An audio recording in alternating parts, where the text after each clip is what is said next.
In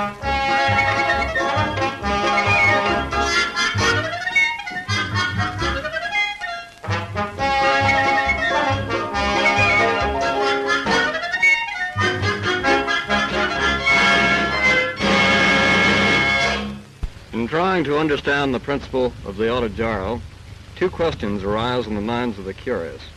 It is easy to see that mechanically gyrating windmill blades above the fuselage of a plane will develop lift, just as rotating propeller in front develops pull.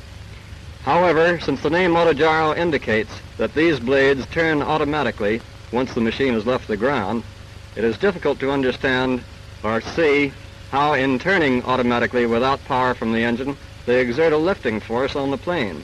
And above all, it's hard to see why they turn. To make these 2 points clear, let me ask you to consider for a moment the ordinary airplane. You all doubtless know that it is the positive pressure on the underside of the wings plus the suction or vacuum created over the top of the wings which keeps the airplane from falling. These two forces, exerted by the air currents as the plane moves rapidly forward, are caused by this peculiar shape of the wings. You see, each of these autogyro blades is in reality a miniature airplane wing. In revolving as they do, each exerts a lifting force, or to be more accurate, a sustaining force, in the same way as does the ordinary airplane wing when it is driven forward. Now we come to the more difficult question of why the blades rotate automatically. We may sum up the various reasons by saying that the inventor, Juan de La Cierva, discovered that blades of a specific design, correctly set and hinged to their central hub, would, under the force of gravity acting through the weight of the ship, rotate continuously and unfailingly as long as the machine is in the air.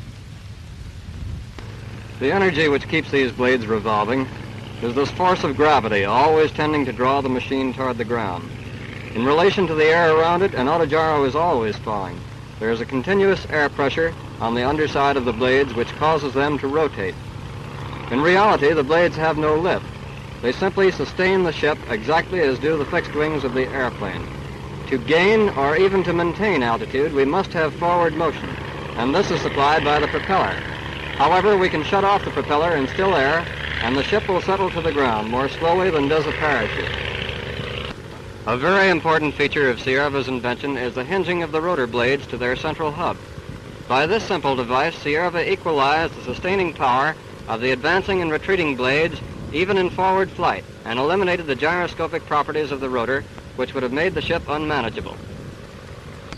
Because these blades are free to fold up, like a ruined umbrella, you may wonder what prevents that very thing while the ship is in the air.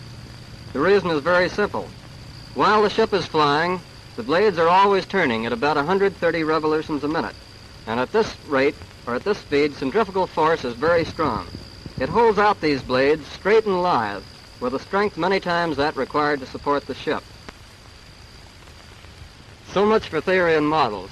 Let's now see something of what the autogyro can accomplish in the air.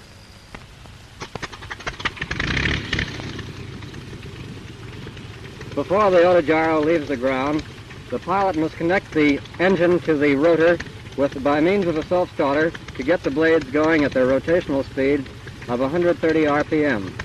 After that, he takes off just as the ordinary airplane does, but he must disconnect the engine from the starter, from the rotor before he takes off.